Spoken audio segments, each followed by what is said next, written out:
Hello students, I hope you all are doing good. Let's start today's chapter, friction. A natural contact force that opposes motion of an object over another and always acts opposite to the direction of motion is called frictional force. The branch of science that deals with the study of friction is called tribology. A vehicle slows down when brakes are applied. When an object moves over the surface of another object, it slows down even when we are not applying any external force on it, and finally it stops. A natural force resists the relative motion of two surfaces if the surfaces are in contact. It acts in opposite direction of the motion. For example, when you stop pedaling the cycle, the force of friction opposes the movement of the cycle and finally it stops. Frictional force के बारे में हमने previous chapter में भी पढ़ा था, okay, कि ये वो आपका फोर्स है जो आपके ऑपोजिट डायरेक्शन में एक्ट होता है of motion, okay, and it always try to stop the moving object, okay. And जो ब्रांच साइंस की जो स्टडी ऑफ फ्रिक्शन के साथ डील करती है, that is known as tribology. जैसे आपने देखा होगा, व्हीकल स्लो डाउन हो जाता है जैसे हम ब्रेक अप्लाई करते हैं, ओके, और जब एक ऑब्जेक्ट को मूव करते हैं over the surface of another, वो स्लो डाउन हो जाता है. इवन हम उस पर कोई भी एक्सटर्नल फोर्स अप्लाई नहीं कर रहे, फाइनली वो स्टॉप हो जाता है, ओके. तो आपका जो फ्रिक्शनल फोर्स है ये हमेशा आपका ऑपोजिट डायरेक्शन में होता है मोशन के, ओके. जैसे कि आपने पैडल को, साइकिल के पैडल को स्टॉप कर दिया, पैडलिंग करना, तो जो फोर्स ऑफ फ्रिक्शन है वो साइकिल के मूवमेंट को ऑपोजिट करेगा, फाइनली वो स्टॉप हो जाएगा, okay. Friction Friction is a kind of resistance that opposes motion of one surface over the other as it happens when a mat is dragged over the floor. We cannot see a friction force acting on an object. However, there are many examples in which friction force produces a change in the state of motion of the object. Number 1. A book pushed on a table moves as long as push is there. It is the friction between the book and the surface of the table which opposes the motion of the book on table. Number 2, on a carom board, the striker once pushed comes to rest on its own. It is the friction between striker and the carom board's surface which opposes the motion of striker. जैसे एक book को आप table पे push करेंगे तो जब तक वो मूव करेगा तब तक उसे पुश करेंगे, ओके. सो ये जो फ्रिक्शन है between the book and the जो सर्फेस है टेबल के बीच का, ये मोशन जो है बुक का उसको अपोज कर रहा है. कैरम बोर्ड पे जो स्ट्राइकर होता है, एक बार उसको आप पुश करेंगे वो अपने आप से रेस्ट पे आ जाता है. So it is a bit friction between striker and the carom board surface जो striker के motion को oppose कर रहा है, right? Number 3, a bicycle comes to a halt as soon as one stops pedaling. It is the friction between bicycle's tire and road surface which opposes the motion of tire on the road. So a bicycle जो है वो halt पे आ जाएगी जैसे ही आपने उसको pedal करना stop कर दिया, okay? So all these examples show if a force produces a motion in an object towards a right, then friction force will act towards the left and vice versa. That is, friction always act in an opposite direction to that of motion, okay? Now factors affecting friction. कौन से वो factors हैं जो factors friction को affect करते हैं? Friction is caused by the irregularities of the two surfaces in contact. Friction हमेशा जो दो सरफेस के बीच में जो इरेगुलरिटीज होता है ना, उनकी वजह से होता है. If you observe the surfaces of various object through magnifying lens, they will appear to have tiny hills and grooves like irregularities. When the surface of any two objects are in contact, these tiny hills and grooves entangle or interlock with each other opposing motion. When we attempt to move any one object, we have to apply force to overcome interlocking. On applying sufficient force, the interlocking breaks and the body begins to move. तो देखिए, जब इन object के जो surfaces होते हैं वो contact में आते हैं तो ये जो छोटे छोटे हिल्स या ग्रूव्स होते हैं ये इंटेंगल हो जाते हैं, ये इंटरलॉक हो जाते हैं एक दूसरे के साथ, ओके, जो कि मोशन को पोज करते हैं. तो अगर हम किसी ऑब्जेक्ट को मूव कराना चाहते हैं तो हमें फोर्स अप्लाई करना पड़ेगा इस इंटरलॉकिंग से ओवरकम करने के लिए, ओके. और जब सफिशिएंट फोर्स अप्लाई होगा तो इंटरलॉकिंग ब्रेक हो जाएगी और बॉडी मूव करना शुरू कर देगी, okay. Let us perform activity 10.1 to see the effect of friction on different surfaces. Activity 1, to see the effect of friction on different surfaces. Procedure: take a sheet of paper, a handkerchief, a hand towel, a rectangular piece of glass and wood as surface and a pencil. Now roll the pencil on each surface. Number the surface in order in which the pencil roll easily on them. Also mention whether the surface is rough or smooth. See, आपके पास ये चीज़ें आपने लेनी है और pencil को role करना है हर सरफेस में। फिर आपको सरफेसेस को नंबर करना है कि किस में जो है पेंसिल आपकी इजीली आपकी रोल हुई, और मेंशन करना है कि सरफेस रफ था या स्मूथ था। What do you observe? You will observe that pencil rolls most easily on the smoothest surface. जो स्मूदेस्ट सरफेस होगा जिसका, उसमें आपकी जो पेंसिल है वो बहुत ईजिली रोल करेगी। Okay, from activity 1 we can conclude that friction increases with roughness of the surface. Okay, friction आपका increase होता है जैसे जैसे roughness आपका surface का increase होता है. Okay, this is because rough surfaces are more irregular than smooth surfaces. So the force of friction is greater in rough surfaces than in smooth surfaces. Take a brick and push it on the floor with your hand. Now keep another brick on it. Try to push them. It is as easy as it was when there was only one brick. You will notice that you have to apply more force to push two bricks altogether, although the same force of contact remains the same. This proves that friction increases when mass increases. Thus, the force of friction depends on the nature of surface in contact and mass of objects in contact. देखिए, एक तो nature क्या है surface का, मतलब smooth है या rough है, इस पे आपका फोर्स ऑफ फ्रिक्शन डिपेंड करता है। मास क्या है ऑब्जेक्ट का, मतलब मास ज़्यादा है या कम है, right? Cause of friction. Friction is the force that arises when two surfaces come in contact. To know the cause of friction, we need to look closely at the interacting surfaces. A magnified image of a smooth surface is shown. It is clear from the magnified image that even smooth surfaces have large number of irregularities on their surfaces. That is, all surfaces at microscopic level have an uneven rough surface. Thus, all surfaces look like mountains with trenches in between. देखिए, friction आपका force से जो rise होता है जब दो surfaces contact में आते हैं। ओके, तो अगर आप क्लोजली देखेंगे इसको इंटरैक्टिंग सर्फेसेस में, तो एक मैग्नीफाइड इमेज होगी स्मूथ सर्फेस की, वो इज शोन। तो मैग्नीफाइड इमेज से आपको ये पता लगा कि इवन स्मूथ जो सर्फेसेस होते हैं उनमें भी बहुत सारी इरेगुलरिटीज होती हैं उनके सर्फेस पे। ओके, तो ऑल जितने भी सर्फेसेस हैं एट माइक्रोस्कोपिक लेवल उनमें भी इवन रफ सर्फेस होता है। ओके, तो इस जितने भी सर्फेसेस हो ना माउंटेन्स की तरह दिखते हैं with trenches in them, right? Irregularities on a surface cause friction. अब ये जो इरेगुलरिटीज होती हैं इनकी वजह से फ्रिक्शन होता है, right? When two surfaces touch each other, the small sized irregularities of two surfaces fix into each other. The fixing of irregularities of two surfaces into each other is called an interlocking on irregularities. तो ये जो fixing होता है irregularities का दो surfaces का एक साथ, उसे हम कहते हैं interlocking या फिर irregularities. To move one surface over the other or to have a relative motion between two surfaces, one has to overcome the interlocking. The interlocking of irregularities of two surfaces causes the friction between the surfaces. The force required to overcome interlocking is called friction force. Interlocking is much more between rough surfaces than smooth surfaces. Thus, rough surfaces offer more resistance to relative motion between two objects than smooth surfaces. Further, note that interlocking between two surfaces increases when they are pressed harder against each other.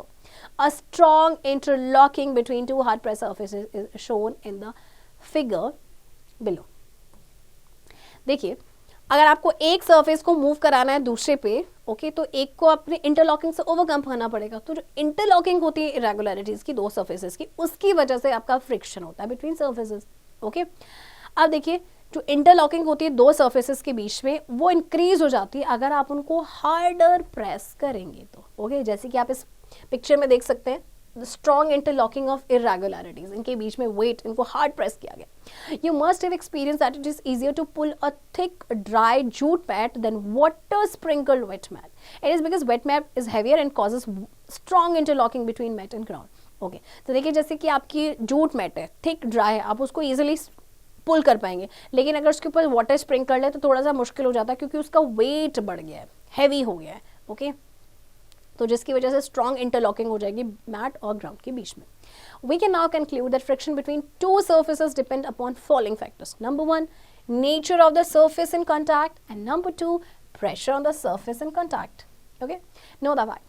It has been found experimentally that the ratio of force of friction between an object and a surface and the force the object exerts directly on the surface is always equal to a constant number called coefficient of friction for the two materials. Smaller value of coefficient of friction implies that a less friction exists between two materials. Okay.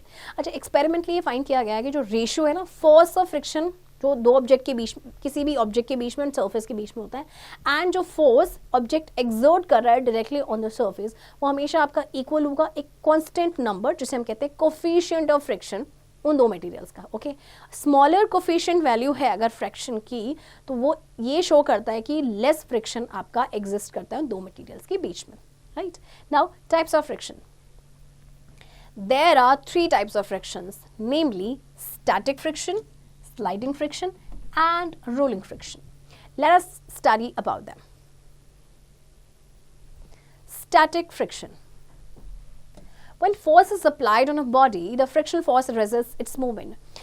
As the applied force is increased, the frictional force too increases and the body is unable to move. This force of friction is known as static friction. The body starts moving only when the applied force is greater than the frictional force. देखिए, जब force को apply करेंगे किसी body में, तो frictional force क्या करेगा, movement को रेजिस्ट करेगा। ओके, जैसे ही हम अप्लाइड फोर्स को इंक्रीज करेंगे, फ्रिक्शनल फोर्स भी इंक्रीज होगा। ओके, और बॉडी मूव नहीं कर पाएगी। ओके, तो ये जो फोर्स ऑफ फ्रिक्शन होता है स्टैटिक फ्रिक्शन। बॉडी आपकी मूव करना स्टार्ट तभी करेगी जब हम फोर्स अप्लाई करेंगे जो फ्रिक्शनल फोर्स से ग्रेटर होगा, right. Next, sliding friction.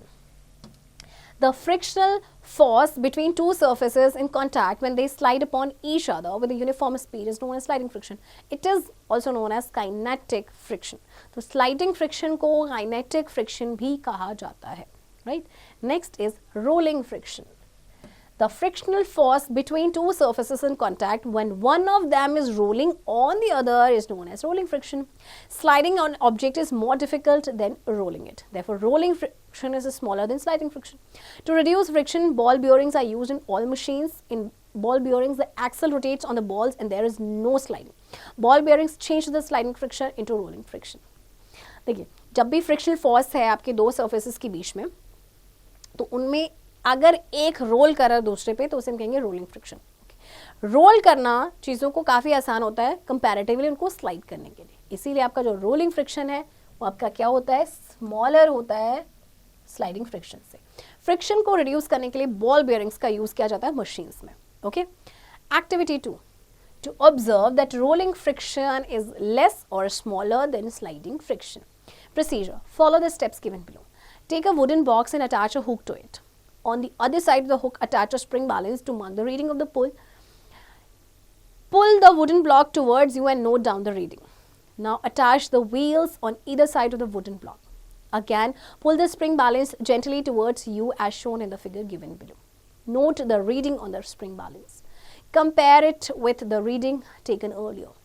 You will find that the reading this time is much less than the reading taken earlier.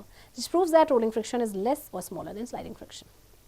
आपने एक वुडन बॉक्स लेना है और एक हुक को अटैच करना है। ओके, जैसे कि आपको इसमें शो किया गया है। दूसरी साइड में हुक के आपने स्प्रिंग बैलेंस को अटैच करना है, दिस वन। ओके, एंड जिससे to read the marking reading of the pull. अब आपने क्या करना है, वुडन ब्लॉक को पुल करना है अपनी तरफ और रीडिंग को अपनी नोट करना है। फिर आपने क्या करना है, अब आपने व्हील्स को अटैच करना है वुडन ब्लॉक के साइड में। ओके, ये देखिए इस तरह से व्हील्स अटैच कर दिए। अब आप क्या करेंगे, फिर से स्प्रिंग बैलेंस को जेंटली अपनी तरफ पुल करेंगे। फिर आप स्प्रिंग बैलेंस में रीडिंग देखेंगे, दोनों रीडिंग्स को आप कंपेयर करेंगे, दोनों में डिफरेंस आएगा। ओके, अब इस बार जो आपकी रीडिंग होगी ना वो लेस होगी, मतलब जब आपने उसमें व्हील्स अटैच कर दिए ना, राइट। तो ये क्या प्रूव करता है कि जो रोलिंग फ्रिक्शन होता है वो लेस होता है, स्मॉलर होता है comparatively sliding friction, right. Advantages and disadvantages of friction. Friction is both advantages and disadvantages to us. On one hand, it helps us to do many things, while on the other hand, it opposes the happening of many things. सबसे पहले, we'll talk about advantages of friction. Friction enables us to walk. You must have noticed that we slip when we walk on a smooth and oily or greasy surface. However, it is easier and comfortable to walk on a rough surface such as ground or road. It is the friction between the ground and our feet or our footwear which enables us to walk comfortably.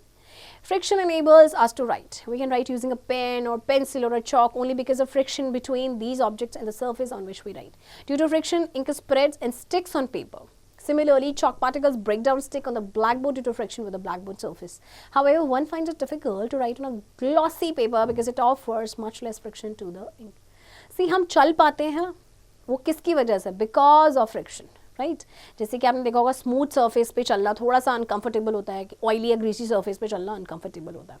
Okay friction की वजह से हम लिख पाते हैं, जैसे हम pen से, पेंसिल से या चॉक से लिखते हैं. Why? Because of friction between these objects and the surface जिस पे हम लिखते हैं. ओके जैसे चॉक पार्टिकल्स आपके ब्रेक डाउन हो जाते हैं, ब्लैक बोर्ड पे स्टिक हो जाते हैं. ओके लेकिन अगर ग्लॉसी पेपर पे आप लिखने की कोशिश करेंगे तो आपको थोड़ी सी डिफिकल्टी होगी क्योंकि वहाँ पे फ्रिक्शन आपका कम होता है. Okay. Next, friction enables us to drive, move and stop vehicles. The friction between tire and the road provides a grip to vehicle on road. This enables us to drive vehicles on the roads. Friction enables us to light a matchstick. Did you notice that the side surface of a matchbox is made dotted? It is because a matchstick is lit only when we rub it on a rough surface. It is the friction provided by the rough surface which enables us to light a matchstick. जब हम matches चलाते हैं ना तो एक side होती है ना जिसमें डॉटेड होता है, डॉटेड आपके पार्ट होते हैं, तो हम वहाँ पे उसको रब करते हैं मैचस्टिक को उस रफ सरफेस में, तभी वो चल पाती है. Okay friction enables machines to perform motions. It is the friction between different parts of machines which allows them to perform and control their motions. In fact, all motions of body parts of human beings, animals, vehicles, machines, etc. are possible because of friction. Friction जो different parts of machine का होता है उसकी वजह से क्या होता है कि हम अपने मोशंस को ये कंट्रोल कर पाते हैं, परफॉर्म कर पाते हैं. ओके इनफैक्ट जितने भी मोशंस है आपके बॉडी पार्ट्स, ह्यूमन बींग्स के, एनिमल्स के, ये सारे possible because of friction. Friction enables us to change direction of moving object. An object moving in a straight line path will continue to move in the same direction if there is not friction provided by the surface on which it is moving. Friction is necessary if we need to change the direction of a moving object. On rotating the steering wheel of a vehicle, we can change the direction of its motion because there exists a friction between tires and a road. एक देखिए friction की वजह से moving object की direction को change किया जा सकता है. ओके अगर फ्रिक्शन नहीं होता तो अगर एक ऑब्जेक्ट स्ट्रेट लाइन पे मूव कर रहा है तो वो कंटिन्यूसली स्ट्रेट लाइन पे ही चल रहा होता है. ओके जैसे आप व्हील, स्टीयरिंग व्हील को अगर आप रोटेट करते हैं व्हीकल की तो हम मोशन की डायरेक्शन को चेंज करते हैं बिकॉज वहाँ पे आपका फ्रिक्शन है between tyres and road. Friction enables us to hold object. Put oil on outer surface of a stainless steel glass full of water and try to hold it in a hand. It will slip from your hand because oil reduces friction between the glass surface and your hand. Hence, it is the friction between your hands and other objects that enables to hold them. हम चीज़ों को hold कर पाते हैं because of friction. Okay, जैसे हम किसी चीज़ को hold करें तो there is friction between our hands and other objects, right? Friction enables us to construct buildings. When we put one brick over the other, joining them by cement, the irregularities between their rough surface interlock each other to hold them tightly because of force of friction. This is how friction enables us to construct buildings. Can you imagine how difficult it would have been for a tall building to stand without friction? देखिए जब हम building बनाते हैं, brick के ऊपर brick रखते हैं, okay तो ये और उसके बीच में हम सीमेंट लगाते हैं, उसको ज्वाइन करते हैं, तो जो इरेगुलरिटीज होते हैं ना सर्फेसेस के बीच में, इसकी वजह से वो इंटरलॉक हो जाते हैं, जिससे कि टाइटली वो होल्ड कर रखते हैं because of friction. Okay. Disadvantages of friction. अब friction के disadvantages देखते हैं. Friction produces unnecessary heat. When two surfaces rub against each other, they generate heat because of friction. For example, if you rub the palm of your hands, they become warm. Similarly, various parts of machine produce heat due to friction. This is unwanted heat. The amount of unwanted heat produced sometimes increases so much that it can damage the machine. You must have noticed that when operated for a long time, the outer surface of washing machines, fans, refrigerators, mixers and grinders become warm. The unnecessary heating of machines caused by friction puts a limitation on continuous use of a machine. देखिए जब surfaces एक दूसरे के against रब करते हैं तो वो हीट जनरेट करते हैं बिकॉज ऑफ फ्रिक्शन. जैसे अगर आप अपनी पाम को रब करते हैं हैंड्स की तो वो वार्म हो जाती है. ऐसे ही जो मशीन्स के पार्ट्स होते हैं वो भी हीट प्रोड्यूस करते हैं फ्रिक्शन की वजह से, और एक्चुअल में अनवांटेड हीट होता है. ओके सो कई बार इतना ज़्यादा इंक्रीज हो जाता है कि ये मशीन को आपका डैमेज कर देता है. तो यहाँ पे जो फ्रिक्शन जो है थोड़ा सा डिसएडवांटेजेस है. Okay, next, friction causes wear and tear of machines. The friction between two surfaces change their surface conditions or shape. This is called wear and tear of a surface. Machine parts also suffer from wear and tear due to friction and may need to be replaced with new parts when used repeatedly. दो surfaces के बीच में जब friction होता है वो उनके surface condition को या शेप को चेंज कर देता है, इसे हम कहते हैं वियर एंड टियर. तो जो मशीन पार्ट्स होते हैं उनमें भी वियर एंड टियर होता है बिकॉज ऑफ फ्रिक्शन, तो उनको फिर रिप्लेस करना पड़ता है न्यू पार्ट्स के साथ जब उनका रिपीटेडली यूज किया जाता है. Right? Activity 3. To understand wear and tear of an object. Procedure. Take 3 eraser, a plain paper, a cardboard and a sandpaper. Rub 1 eraser on plain paper, 1 on cardboard and 1 on sandpaper. Observe the condition of each eraser after rubbing. Can you tell which paper caused most wear and tear on the eraser? Sandpaper has a most rough surface. Thus, is offered the highest friction to the eraser and therefore caused maximum wear and tear on it. However, plain paper has a smooth surface. Thus, is offered the least friction to the eraser and therefore caused minimum wear and tear on it. Okay तो आपने 3 eraser लिए, plain paper, cardboard और sand paper लिया. फिर eraser को तीनों ही अपने के ऊपर आपने क्या किया, रब किया. तो सबसे ज़्यादा वियर एंड टियर जो हुआ वो आपके सैंड पेपर के केस में हुआ, क्योंकि इसका ज़्यादा रफ सरफेस था. तो इससे ऑब्वियसली हाईएस्ट फ्रिक्शन आपने ऑफर किया. ओके एंड स्मूथ सरफेस के केस में आपका सबसे कम हुआ, क्योंकि इसमें लीस्ट फ्रिक्शन था. Okay next, friction wears out footwear. Soles of shoes and sandals wear out because of friction. आपने देखा होगा कुछ टाइम के बाद हमारे जो शूज़ के सोल्स हैं या सैंडल्स के सोल्स हैं वो खराब हो जाते हैं, वियर एंड टियर हो जाते हैं because of friction. Friction changes the shape of some object. You must have seen the iron wheel used as a pulley in a well to pull the bucket using a rope develops a ring-shaped cartoon on surface. It is caused because of friction between the rope and the iron wheel. Similarly, the edges of metal steps marked on foot over bridges become rounded because of friction by users' feet. Friction increases power consumption. We use electric power to run machines. The large friction between machine parts increases their power consumption. It thus increases the cost of running a machine. And friction fades away the marks on roads. The traffic marks like zebra crossing lines, stop signs, parking signs, bus stand signs, etc. painted on road fade away with time because of friction by tire wheels. अच्छा देखिए, friction की वजह से कुछ objects की shape भी change हो जाती है. ओके फ्रिक्शन की वजह से पावर कंजप्शन बढ़ता है, जैसे कि हम इलेक्ट्रिक पावर का यूज़ करते हैं मशीन्स को चलाने के लिए. तो फ्रिक्शन, लार्ज फ्रिक्शन की वजह से क्या होता है कि पावर कंजप्शन इंक्रीज हो जाता है, जिससे कि कॉस्ट ज़्यादा आता है, इलेक्ट्रिसिटी बिल ज़्यादा आएगा और इससे जो cost of running a machine वो भी ज़्यादा आएगा. ओके एंड आपने देखा होगा जैसे ट्रैफिक मार्क्स होते हैं, जैसे कि जीब्रा क्रॉसिंग होते हैं या स्टॉप साइंस होते हैं, पार्किंग साइंस होते हैं, जो पेंटेड होते हैं, ये फेड हो जाते हैं टाइम के साथ because of friction of tyre wheels. Right, increasing friction. अगर आपको फ्रिक्शन इंक्रीज करना होगा तो आप क्या करेंगे? We use different techniques to increase friction. Number 1, roughen the surface. Treated tires of vehicles have designs and patterns with grooves on their surface to increase resistance with the road. This prevents skidding. The soles of shoes are also made with grooves to give a good grip on the ground. सबसे पहले अगर friction को increase करना है तो आप surface को ही rough कर दीजिए. ओके जैसे ट्रीटेड टायर्स होते हैं व्हीकल्स में, उन्हें डिज़ाइंस होते हैं, पैटर्न्स होते हैं जिसमें ग्रूव्स होते हैं इनके सरफेस में, जिससे कि जो रेजिस्टेंस है वो इंक्रीज हो जाता है विद रूल. इससे फिर वो स्किड नहीं होते हैं. आपके जो सोल्स होते हैं शूज़ के उनमें भी ग्रूव्स होते हैं जिससे कि अच्छे ग्रिप बने ग्राउंड पे. Right, next, dry the surface. Sand and gravel is throne on slippery ground during rainy season two increase friction. जब भी रेनी सीजन होता है तो फ्रिक्शन को इंक्रीज करने के लिए सैंड या ग्रेवल को डाला जाता है स्लिपरी ग्राउंड में. Use brake pads. We increase friction by using brake pads in the brake system. Brake system में brake pads का use किया जाता है friction को increase करने के लिए. Right? Next, reducing friction. अब friction को reduce करना है. In some situations, however, friction is undesirable and we minimize it by different methods. Number 1, polishing the surface. We polish rubbing surfaces to reduce their unevenness and make them smooth. Number 2, lubricating the surface. A common way to reduce friction is by applying a lubricant such as oil, water, or grease on the two surfaces. This forms a layer of lubricant between the surface. So the friction is now between the surfaces and the lubricant, which is much less than the between the two surfaces. Using wheels and ball bearings. It is easier to roll an object than to slide it. By using wheels and ball bearings, we convert sliding friction into rolling friction. This reduces friction between the two contact surfaces and helps us to save energy, effort, and time. And next, streamlining. We streamline the shapes of boats, ships, vehicles, aeroplanes, rockets, etc. to reduce the fluid drag. Okay. अब आपको friction को reduce करना है तो surface को ही polish कर दीजिए. Okay इससे क्या हो जाएगा कि उनकी अनइवननेस रिड्यूस हो जाएगी, जैसे वो स्मूथ हो जाएंगे.